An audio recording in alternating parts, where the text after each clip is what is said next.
Hello Animesh भैया। Hello अनकेश। तो आज चलिए कुछ डिफरेंट टॉपिक्स पे बात की जाए। बात शुरू करेंगे हम यंग लाइफ से। आप में हम लोग में काफ़ी एज डिफरेंस है। तो आपके टाइम पे डिजिटल डिजिटल इनोवेशन की जब बात होती तो आप क्या सोचते थे कि स्मार्टफोन नाम की कोई चीज़ जब बनेगी तो क्या बनेगी? जैसे हम लोग को, मुझको याद है कि मैं जब पैदा हुआ था तब पीएनटी का ज़माना था, बीएसएनएल था। अब काफी डिफरेंस हो गया। तो आपके जमाने में जब बात करेंगे तो आपका चाइल्डहुड कैसे हुआ करता था? वीसीआर की स्टोरीज बताइए आप हमको। बहुत नॉस्टैल्जिया वाला सवाल आपने कर दिया है शशांक। ऐसा है कि आज के टाइम में तो काफ़ी एडवांसमेंट आ गए हैं टेक्नोलॉजी में। हमारे टाइम में भी चीज़ें थी। हमारे टाइम में जब 90s में राजीव गांधी ने ये एलपीजी मतलब लिबरलाइजेशन, प्राइवेटाइजेशन, ग्लोबलाइजेशन का कॉन्सेप्ट ले आया था, तो कई सारी चीज़ें होने लगी थी। उसके पहले जहाँ तक मुझे याद आता है कि हम लोग का टीवी था कलर, पहले तो ब्लैक एंड वाइट टीवी था, उसके बाद कलरफुल आया। तो ओनिडा की एक टीवी आती थी, बड़ी फेमस टीवी थी। तो उसमें क्या होता था कि ब्लैक एंड वाइट होती थी। तो शुरुआत के दिनों में उसमें कार्टून आता है, कार्टून में मोगली आता था, एक दानासुर करके आता था, बड़ा एनिमेटेड कार्टून था जिसमें डायनासोर को दानासुर बोलते थे। तो वैसी चीज़ें थी स्टार्टिंग में। धीरे धीरे करके जैसे टाइम बढ़ता गया तो पहले एक चैनल था डीडी नेशनल, पूरे इंडिया में एक ही चैनल आता था। सिटी केबल और का कॉन्सेप्ट था, पर कंप्लीटली उसने ओवरटेक नहीं किया था चीज़ों को। टाइम बढ़ता गया और डीडी मेट्रो आया, एक नया चैनल इंट्रोड्यूस हुआ जिसमें मूवीज़ आने लगी। पहले क्या होता था, हफ्ते में एक दिन मूवी आती थी, वो भी आधे आधे पार्ट में आती थी, आधी एक हफ्ते में, अगले हफ्ते में आधी पार्ट। तो जब टेक्नोलॉजी एडवांसमेंट हुआ, सिग्नल्स में बढ़िया बढ़िया सिग्नल आने लगे, नई नई सैटेलाइटें का गवर्नमेंट ने लॉन्च की, तो उसके बाद क्या हुआ कि बच्चों पे ज़्यादा फोकस रहा। उस समय टीवी का काफ़ी इन्फ्लुएंस रहा। उस समय ये कहावत भी कहते थे लोग कि टीवी इडियट बॉक्स है, क्योंकि उस पर सब चीज़ गार्बेज आता है और लोग कंज्यूम करते हैं। एक ही दो न्यूज़ चैनल हुआ करते थे, और उसमें भी ऐसा कोई नहीं था जैसे आज के टाइम में है कि न्यूज़ चैनल किसी पार्टी को सपोर्ट कर रहे हैं, या लोग मानते हैं कि लेफ्ट विंग है, राइट विंग है, सेंट्रल विंग है। पहले ऐसा ये सब कोई कॉन्सेप्ट नहीं था, सिंगल था, डीडी न्यूज़ आती थी। और दोपहर में आंखों देखी एक आता था, न्यूज़ था, वो छोटी न्यूज़ बताता था। और धीरे धीरे जैसे समय बढ़ता गया, शक्तिमान आ गया। शक्तिमान ने लोगों की लाइफ में काफ़ी इन्फ्लुएंस किया। उसके बाद महाभारत, रामायण, ये सब तो पहले से चलता था, तो चीज़ें बढ़ने लगी। तो सबसे जो बेसिक डिफरेंस था कि पहले ब्रिक वाले गेम आते थे, हैंड गेम जिसको बोलते थे, पाम में एक छोटा सा डिवाइस होता था, सेट हो जाता था, उसमें ब्रिक गेम आते थे, दो चार गेम होते थे। वो हमारे जैसे लड़कों का सपना होता था कि वो वीडियो गेम मिल जाए तो यार बढ़िया हो। तो हम लोग अपने बर्थडे पे वो अपने माता पिता से या रिलेटिव से मांग करते थे वो मिल जाए। फिर कैसेट वाले वीडियो गेम आते थे, एनवीडिया के आते थे, एशियन का आता था। फिर वो सारी चीज़ें बढ़ती थी, तो ऐसी चीज़ें रहती गई। तो ये रहा उस समय, और आज में थोड़ा डिफरेंस है, वो काफ़ी डिटेल में उस पर आगे बात होती रहेगी। भैया, कारगिल वॉर्स की क्या आपकी मेमोरी रही है? काफी दुखद समय था वो, काफी टफ सिचुएशंस थी। तो आप उस टाइम, मेरे ख्याल से इतने तो होंगे कि आपकी मेमोरी उस टाइम की होगी। तो मैं जानना चाहूँ उस टाइम क्या कुछ बहुत उथल पुथल हुई थी समाज में? क्योंकि मैं 99 में पैदा हुआ हूँ, तो मुझे बहुत ज़्यादा तो उसके बारे में पेरेंट्स से भी नहीं पता चला। लेकिन आप थे उस टाइम, आपको कुछ यंग पॉइंट ऑफ व्यू से आपको क्या उस सिचुएशन के बारे में कुछ बताइए। आप, कैसा था उस समय देश? देखिए, ये एक बहुत ऐसा सवाल पूछ लिया है जिससे मेरी कई सारी मेमोरीज जुड़ी हुई हैं। मैं तकरीबन 10 साल का था, 10th में एंटर कर गया था। मैं जिस स्कूल में पढ़ा हूँ, Rani Laxmibai memorial senior secondary school, Lucknow में है, काफ़ी वेल इस्टेब्लिश स्कूल था। आपने एलओसी मूवी देखी होगी, उसमें अजय देवगन ने कैरेक्टर निभाया था परमवीर चक्र विजेता कैप्टन मनोज कुमार पांडे जी का। तो वो आरएलबी के ही पढ़े हुए थे।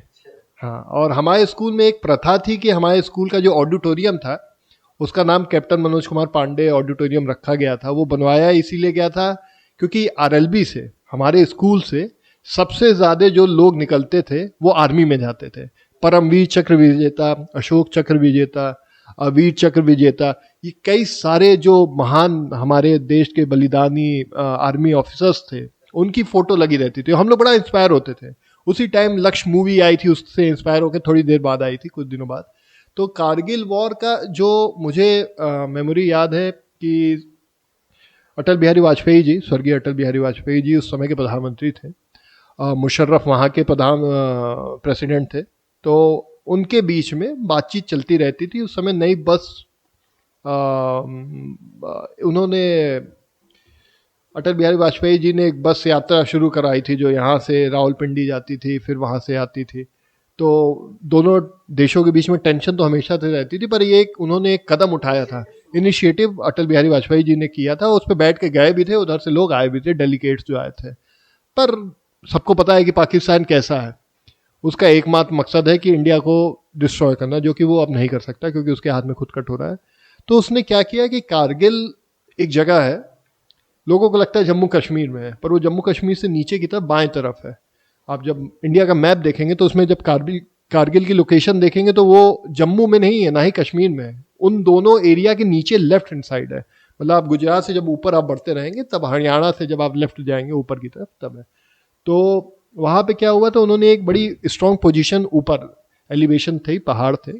हाँ, सियाचिन तो इधर पड़ जाता है, अरुणाचल साइड पड़ जाता है। मतलब हाँ, जैसे एलिवेशन वाली जो होती हैं चीज़ें, उधर पहाड़ था कारगिल में।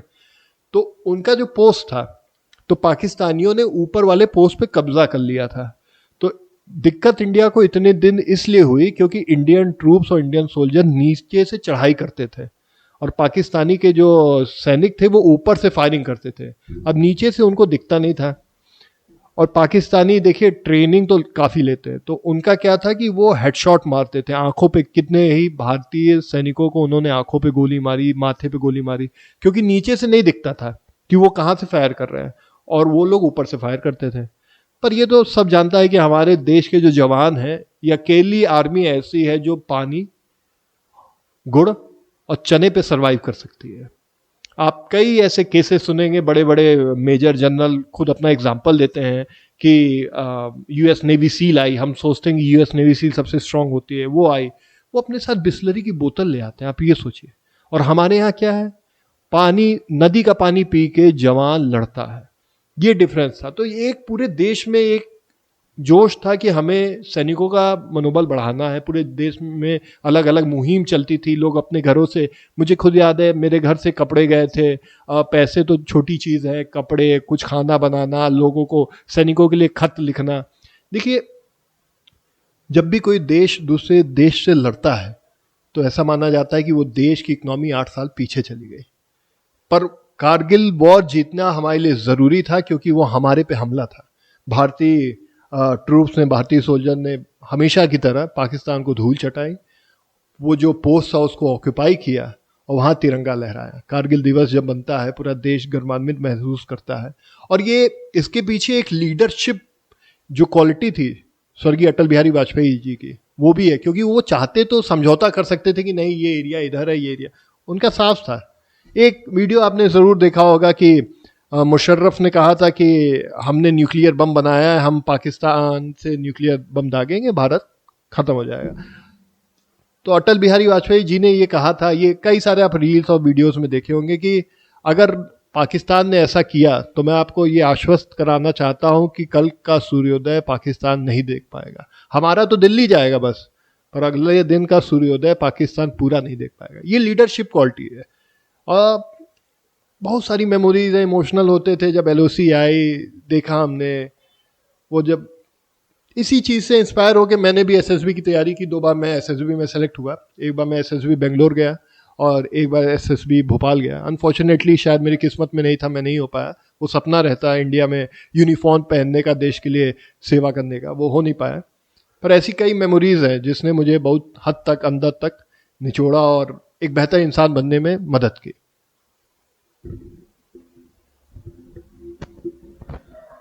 जी, आपका एसएसबी का सपना नहीं पूरा हो पाया, लेकिन आपने एक फिर नया सपना डेवलप किया, एक्टर बनने का सपना। आपकी एक नई मूवी आने वाली है जिसमें आपका रोल है, आपका पहला ब्रेक थ्रू है बॉलीवुड में। तो आप एफटीआई के बारे में कहाँ से जाने और क्या कारण था आपका कि आपने सिनेमा चूज किया, बॉलीवुड चूज किया, कि आपको अब एसएसबी नहीं अब आपको एक्टिंग करनी है। देखिए, एक शेक्सपियर की कहावत है कि हर व्यक्ति 7 लाइफ जीता है, 7 कैरेक्टर होते हैं। उनकी एक बड़ी फेमस लाइन है कि we all are actors, mainly actors who is living on the stage of the world. तो बचपन से मन था कि अब जैसा कि बताया, मेरे घर में टीवी था, तो बचपन से हम लोग टीवी देखते थे। थोड़े बड़े हुए तो मेरे चाचा हॉलीवुड मूवीज़ के बड़े शौकीन थे, तो वो सीडीज़ में किराए पे सीडीज़ ले आते थे और हम लोग अपने सीडी प्लेयर में मूवीज़ देखते थे। तो जब एसएसबी में नहीं हुआ, उसके पहले भी मेरा मन था, शायद यही रीज़न था कि वो जो पैनल था उन्होंने मुझे समझ लिया कि मैं शायद उतना अच्छा आर्मी में ना सर कर पाऊँ। और एक मेरा जो सॉफ्ट कॉर्नर हमेशा मूवीज़ की तरफ झुका रहा। मैं तब भी अपने आप को हीरो ही मानता था कि अरे मैं हीरो हूँ, मैं लंबा चौड़ा हूँ, मैं दिखता हीरो हूँ, मैं बनूंगा, एक्टर बनूंगा, हीरो बनूंगा। तो जब एसएसबी में नहीं हुआ, इंजीनियरिंग मैंने की हुई थी, मैं जॉब वॉब करने लगा, पर मेरे दिमाग में एक हमेशा बात रहती कि मुझे एक्टिंग करनी है। एक्टिंग के लिए एक जुनून था, जोश था। मैंने उतनी मेहनत नहीं की, मैं आपको बहुत फ्रेंकली बताऊं, मैंने ना उतने थिएटर किया है, ना ही उतने ऑडिशन दिए हैं, पर लकली जब जब मैंने दिया, 10 में से 3 और 4 टाइम मेरा हो गया। मैंने तकरीबन 15 टीवी कमर्शियल कर लिए हैं अभी तक, मूवीज़ कर ली है। मेरी एक movie of bit parallel cinema जिसको बोलते हैं, वो अभी कांस में थी, शंकर फेरीज नाम है उसमें।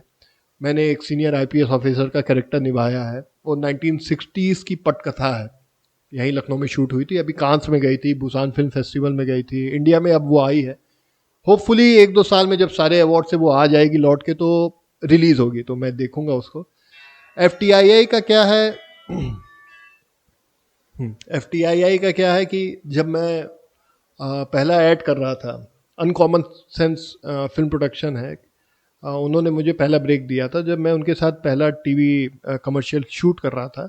तो मैंने वहाँ का लोगों का एक रवैया देखा, एक बिहेवियर देखा कि वो कितने प्रोफेशनल होते हैं अपने काम को लेके।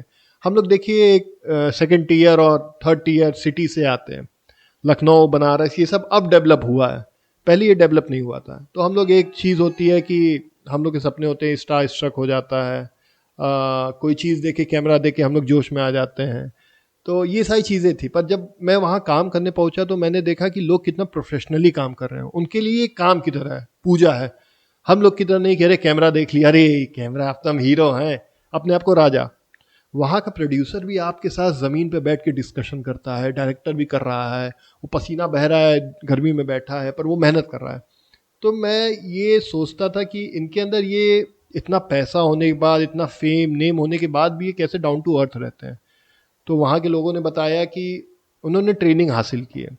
फिल्म एक आर्ट फॉर्म है, हम सब जानते हैं। ऑल ओवर वर्ल्ड कई अच्छे सिनेमा हैं, जैसे ईरानियन सिनेमा होता है, हॉलीवुड सबको पता है, बॉलीवुड सबको पता है, ये मेन स्ट्रीम है। इसके अलावा ईरानियन होता है, कोरियन होता है, और एनिमेशन होता है। तो वहाँ से मुझे एफ के बारे में पता चला। हाँ, तो वहाँ से ये जर्नी स्टार्ट हुई धीरे से।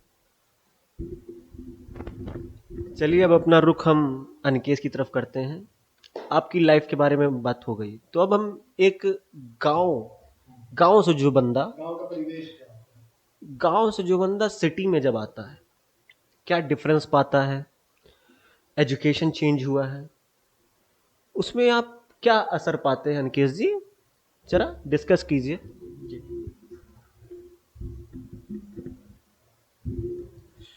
जी, मैं आपको बताना चाहूँगा कि जब मैं गांव से शहर में आया पढ़ने के लिए, तो मैं गांव से पढ़ा हुआ था हिंदी मीडियम से, और यहाँ आया, यहाँ एकदम पूरा सब कुछ चेंज था। यहाँ इंग्लिश में सब कुछ था, वहाँ हिंदी में पढ़े हुए, तो मुझे बड़ा अजीब लग रहा था। तो मेरे दोस्त थे, उन्होंने मुझे बताया कि मैं तो छोड़ने वाला था, मुझे लगा कि ये बहुत एकदम बेकार है, मैं नहीं कर पाऊँगा। ऐसा लग रहा था जैसे एकदम मैं खाई से पहाड़ पे चढ़ रहा हूँ, तो मुझे अजीब लग रहा था। तो मेरे दोस्त ने मुझे समझाया, यार रुको थोड़े दिन, प्रैक्टिस अगर करोगे आप, ठीक है, किसी चीज़ की, तो आपको वो चीज़ आने लगेगी। तो मैंने उसकी बात मानी और मैं रुका हूँ अब, ठीक ठीक थोड़ा थोड़ा मुझे आने लगा है। लेकिन गांव में क्या है, मैं शहर में आया तो मुझे अजीब लग रहा था, यहाँ किसी मन ही नहीं लग रहा था, कैसे बात करें, मुझे बात करने का वो नहीं था, लहजा कि कैसे लोगों से कैसे मिलें कैसे नहीं मिलें। तो जब यहाँ रहे, शहर के भी लोग सही होते हैं कि उनसे अगर बात करेंगे आप तो वो आपको अच्छे से बात करेंगे, अगर आप नहीं बात करेंगे तो वो ऐसा नहीं है कि वो आपके पास आएंगे आपको बोलेंगे भाई हाँ क्या दिक्कत है आपको, ऐसा नहीं है। लेकिन गांव में थोड़ा रहता है कि अगर आप बैठे हैं तो लोग पूछते हैं भाई क्या हुआ क्या नहीं हुआ। तो मैं गांव के बारे में बताना चाहूँगा, जब भी मैं गांव में जाता हूँ तो मुझे जो हमारे दोस्त वगैरह हैं, जो हमारे बुजुर्ग हैं, हाँ, तो मुझे उन लोगों में थोड़ा बैठने में अच्छा लगता है। मैं, हाँ, और इससे पहले कुछ देर पहले अभी बात हुई थी टेक्नोलॉजी पे। टेक्नोलॉजी हमें किस प्रकार हमें अपनों से दूर ले जाती है। कुछ टेक्नोलॉजी के कुछ एडवांटेज हैं और कुछ डिसएडवांटेज भी हैं। तो जैसे मोबाइल हो गया, मोबाइल आजकल के क्या है, मोबाइल में ही लोग लगे रहते हैं, अपनों से बात नहीं करते हैं कि आगे हमें क्या करना है क्या नहीं करना है, उसी में लगे रहते हैं। टेक्नोलॉजी का जो सब्स्टिट्यूट है वो है ट्रेडिशन। आप कितना पुराने ओल्ड स्कूल हिसाब से पढ़ाई करते हैं अपनी, तो ये एजुकेशन इंडस्ट्री में बहुत चेंजेस आए हैं। अगर हम डिस्कस करें इस बात को प्री कोविड और पोस्ट कोविड में, तो पहले कोटा, दिल्ली का अपना मुखर्जी नगर, ये सब बहुत हब हुआ करते थे। हैं सिटीज में ऐसे ऐसे हैं। कोविड से पहले फिजिकल क्लासेस बहुत होती थी। जब ये कोविड हुआ तो इंडस्ट्री ब्लूम की, कई नए नए टीचर्स आए जो मतलब ट्रिक्स का बड़ा इंट्रोडक्शन दिया उन्होंने, यूट्यूब पर राज करना शुरू किया उन लोगों ने। तो चलिए उन पे बात की जाए। पहला मेरे दिमाग में पॉइंट आता है फिजिक्स वाला का, उनके बारे में चलिए डिस्कस करते हैं। आपका पॉइंट ऑफ व्यू शुरू करते हैं इस पे, देखते हैं कि कहाँ जाता है ये डिबेट। देखिए, कोविड तो आपदा थी। उस समय हमारे प्रधानमंत्री जी ने एक चीज़ बोला था कि आपदा को अवसर में बदलने का समय आ गया है। जब कोविड ख़त्म होने लगा, धीरे धीरे कंट्रोल में आने लगा, तो एक नई तरीके की इकॉनमी का जन्म हुआ भारत देश में। लोगों ने देखा पूरे विश्व में कि कोविड के दौरान लॉकडाउन था, लोग नहीं निकल पाते थे, तो उन्होंने यूट्यूब का सहारा लिया। किसी ने अलग प्लेटफॉर्म पे वीडियो डालने शुरू किए, किसी ने कहानियाँ लिखने शुरू की।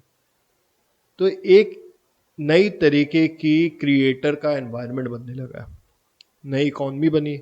इकॉनमी कैसे बनी? जैसे लोग यूट्यूब पे वीडियो डालने लगे, यूट्यूब ने उनको मोनेटाइज किया। मोनेटाइज मतलब कि अब आप एलिजिबल हैं, अब आपके वीडियोस पे, हाँ, वीडियोस पे जब ऐड रन होता है तो पैसे आपको मिलेंगे। तो जैसे धीरे धीरे बढ़ने लगा तो बाकी लोगों को भी एक ये समझ में आया कि हाँ, हम भी अच्छा पढ़ाते हैं, या अगर हम नहीं भी पढ़ाते हैं तो एक बार ये प्लेटफॉर्म चेक किया जाए, इस पे पढ़ा के देखा जाए कि क्या इससे क्या फ़ायदा होता है। देखिए, मेरे हिसाब से इसके कई फ़ायदे रहे। मेरे घर में छोटा बच्चा है, तो कोविड के दौरान उसने जो थोड़ी बहुत पढ़ाई की वो ऑनलाइन हुआ, बाकी हम लोग घर पे पढ़ाते थे। तो उसका ये फ़ायदा हमें लगा कि एक तो कन्वीनियंस, आप घर बैठे चीज़ें पा जाते हैं अलग अलग टीचरों से। लाइव क्लासेस होती हैं, आप 2-3 बार अपना प्रश्न पूछे, वैसे तो हज़ारों लड़के रहते हैं, पर 2-3 बार अपना प्रश्न पूछे तो वो समय निकाल के प्रश्न का उत्तर देते हैं। तो एक ये चीज़ रही कि कन्वीनियंट रहा चीज़। दूसरी ये रही कि अगर मान लीजिए आपके फिज़िकल स्कूल जो है, मतलब जहाँ पे आप फिज़िकली प्रेजेंट होते हैं, भौतिक रूप से आप उपस्थित होते हैं, वहाँ पे गए, वहाँ एक टीचर आपको पढ़ा रहा है, आपको संकोच हुआ, आपने पूछा, तब भी आपको नहीं समझ में, आप 2-3 बार पूछते हैं, उसके बाद आप अपने आप को पीछे खींच लेते हैं कि भाई हम नहीं पूछेंगे, क्योंकि हमको लोग समझ थोड़ा बेवकूफ़ समझे या कम दिमाग वाला समझे। ये मैंने देखा, ये ऑनलाइन नहीं होता है। इसमें क्या होता है कि अगर आपको किसी एक टीचर की पढ़ाई हुई बात नहीं समझ में आ रही है, आप दूसरा टीचर देख लीजिए, वो हज़ारों टीचर एक ही विषय पे पढ़ा रहे हैं, सबकी अपनी अपनी ऑडियंस है, सबके अपने अपने स्पेक्ट्रम है। तो वो बैठते हैं, देखते हैं। जैसे मान लीजिए मुझे हिंदी पढ़ना है, मैं टीचर ए से नहीं समझ पा रहा हूँ तो मैं टीचर बी से पढ़ रहा हूँ, तो आपके पास एक ज़्यादा विकल्प है चीज़ों को समझने का, और अलग अलग लोगों से अलग अलग इन्फॉर्मेशन मिलती है। तो आपका ओवरऑल, अगर आप सीरियस हैं पढ़ाई को लेके, वो भले ही क्लास फर्स्ट का हो या यूपीएससी की तैयारी हो, बहुत हद तक आपको ऑनलाइन जो डेटा स्टडी मटेरियल मिलता है उस फ़ायदेमंद है। और साथ ही साथ हम देखते हैं कि ये आजकल इंटरव्यूज़ के काफ़ी रील और शॉर्ट वायरल होते हैं, तो ये भी कहीं ना कहीं हेल्पफुल है। और फिज़िक्स वाला की आपने बात की, अब तो उनके ऊपर वेब सीरीज़ भी बन गई कि उस बंदे से हमको ये सीखना चाहिए कि आप डिटर्मिनेशन देखिए। एक आदमी जो 40-45 बच्चों को पढ़ा के अपने घर का लालन पालन कर रहा है, वो एक रिस्क लेता है कि मैं ऑनलाइन पढ़ाऊँगा। ऑनलाइन पढ़ाना शुरू करता है, फिर व्यूज़ नहीं आते तो छोड़ देता है। मैंने सीरीज़ नहीं देखी, पर मैंने जितना उनके बारे में पढ़ा है, मैं जानता हूँ, उस हिसाब से मैं बता रहा हूँ। पढ़ाना छोड़ देता है, पर अपने दोस्तों, अपने नज़दीकियों के कहने से वो फिर से शुरू करता है, हारता नहीं है। और अल्टीमेटली देखिए, मैं आपको एक बहुत हार्ड फैक्ट बताता हूँ।